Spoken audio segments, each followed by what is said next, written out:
At last, the workmen reached the level crossing. "What shall we do here?"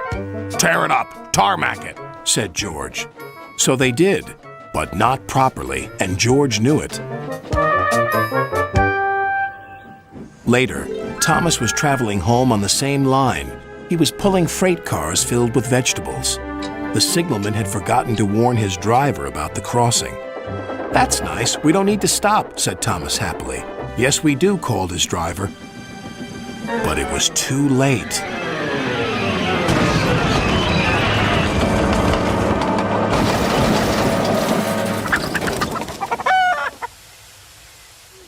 Percy gave a ghostly whistle.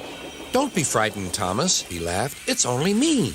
"Your ugly phiz is enough to frighten anyone," said Thomas. "You're like ugly indeed." "I'm Green Caterpillar with red stripes," continued Thomas firmly. "You crawl like one, too. I don't." "Who's been late every afternoon this week? It's the hay." "I can't help that," said Thomas. "Time's time, and Sir Topham Hatt relies on me to keep it. I can't if you crawl in the hay till all hours." "Green Caterpillar indeed," fumed Percy, as he set off to collect some hay to take to the harbor. Duck was waiting for his next journey. Near him stood a red bus, but he didn't look friendly like Bertie. The bus growled as he gazed at the happy passengers. "Stupid nonsense," he grumbled. "I wouldn't have brought them if I'd known. I'd have had a breakdown or something." "I'm glad you didn't," smiled Duck. "You'd have spoiled their fun." "Bah! Enjoyment is all you engines live for. One day railways will be ripped up." Duck felt shocked at such an idea. "We have a friend called Bertie, and he's a bus, but he likes the railway. Sometimes he teases us about it, but he'd never want to see it ripped up." "Huh!" growled the bus. "I know Bertie. He's too small in size to be of any use." Duck took no notice. "That bus is silly," he thought, as he steamed away. Soon they reached Gordon's Hill. Push hard, puffed Henry. We're doing it, replied Duck. Henry was pulling his train harder than he realized.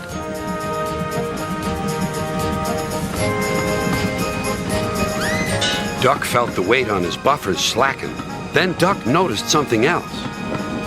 "There's no sign of a tail lamp," he puffed. He whistled, but there was no reply. Meanwhile, Henry had noticed something too.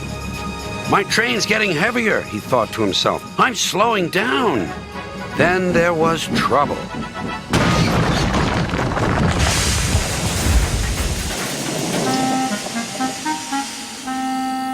No one was hurt, but a strong smell of fish hung in the air. Finally, Thomas passed Toby. "Slow down, Thomas," Toby cried. "There's something ahead on your tracks." But Thomas wasn't listening. He was sure the end of the rainbow was just around the corner. And then there was trouble. Thomas hit the telegraph pole, and they all came off the tracks. Luckily, no one was hurt. "Cinders and ashes!" Thomas cried. "Look at me," she purred to the passengers. "I'm the latest diesel, highly sprung and right up to date. You won't want Thomas's bumpy old Annie and Clarabelle now." The passengers waited for Daisy to start, but she didn't. She saw that a milk van was about to be coupled to her and was most indignant. "Do they expect me to pull that?" "Surely," said her driver, "you can pull one van." "I won't," said Daisy. "Percy can do it. He loves messing about with freight cars." She began to shudder violently. "Nonsense," said her driver. "Come on now, back down." Daisy lurched backwards. She was so cross that she blew a fuse. "Told you," she said, and stopped. "Go to it, Percy," shouted the driver. The The freight cars were still joking. Too slow. More power. Here all night. Tomorrow, too. "Be quiet," said Percy angrily. Then there was trouble. A coupling broke. "Surprise, surprise! Catch us if you can!" "Oh, no!" cried Percy.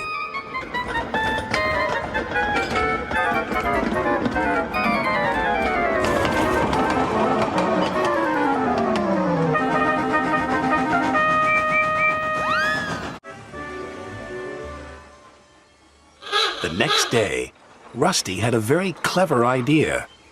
"If only we had a truck to help us," Rusty sighed. Elizabeth stopped. "Well, I couldn't possibly help you. I'm a quarry truck." "Well, we do need a special kind of truck," Rusty teased. "I am a special kind of truck," protested Elizabeth. "It requires hauling," said Rusty. "I can haul," said Elizabeth. "And pulling heavy branches," added Rusty. "Well, of course I can pull." "So you'll do it," said Rusty. "Well, of course," said Elizabeth proudly. Elizabeth was as good as her word. She hauled rubbish and pulled branches from the line. She helped remove a fallen sycamore tree from the cattle creep.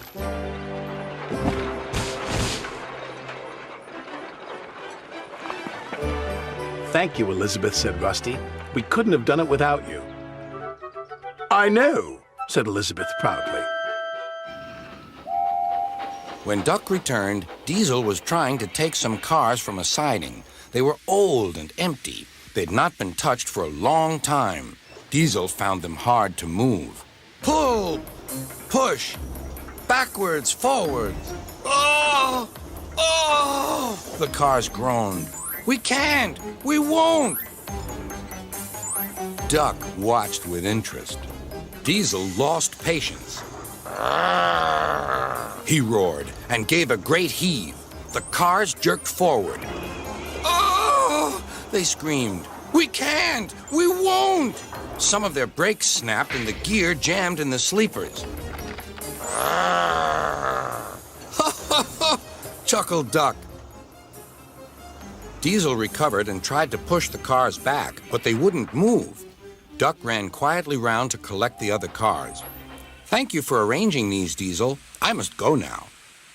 "Don't you want this lot?" "No, thank you." Diesel gulped.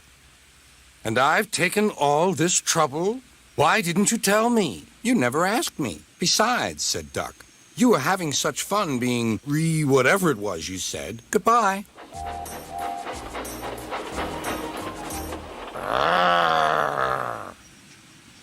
Diesel had to help the workmen clear the mess. He hated it. All the cars were laughing and singing at him. "Cars are waiting in the yard, tackling them with easel. Show the world what I can do," gaily boasts the Diesel. In and out he creeps about like a big black weasel. When he pulls the wrong cars out, pop goes the Diesel. Growled Diesel and scuttled away to sulk in the shed.